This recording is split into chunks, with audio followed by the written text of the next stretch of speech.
நம்மை முழுமையாக ஆண்டவரிடத்தில் ஒப்படைக்கப்படுகிறது.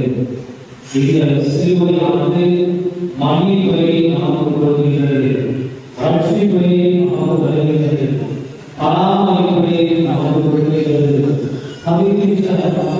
ஆறுதலை கொடுக்கிறது.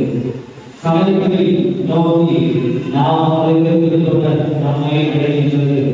இந்த சிலுவை மூலமாக அவரை பார்க்கின்ற மக்கள் அனைவரும் கூறிக்கொள்கிறார்கள். சிலுவையிலே நம்மை ஆண்டவருடைய பாவங்களுக்காக ஒப்புவித்து நம்முடைய உயிரை கொடுத்து நமக்காக நம் ஒவ்வொருவரின் பாவங்களுக்காக நாம் இக்கவலையை அவர்களுடைய உயிரை கொடுத்தார். எங்கள் திருச்சிலுவை மீட்பின் அடையாளமாக இருக்கிறது.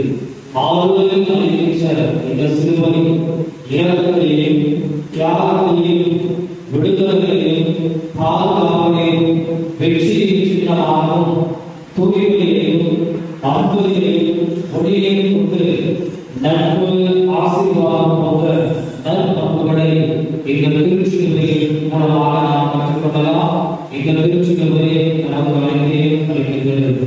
ஆகவே இன்றைய நாளில் இந்த திருச்சபையை நாம் மகிமைப்படுத்துவோம், போற்றுவோம்.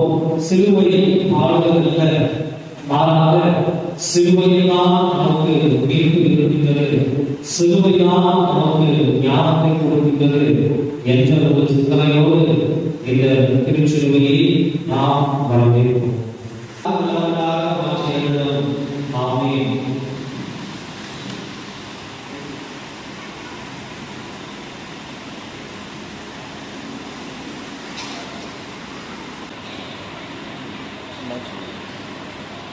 என்றும் வாழும் எல்லாம் அல்ல இறைவா, மனிதனை மீட்க மனுவில் எடுத்த திருமகனின் அடையாளமாய் அமைந்து உமது கனிந்த அன்பை நினைவூட்டும் இந்த சிலுவையை ஆசீர்வதித்து புனிதப்படுத்தியிருந்தோம்.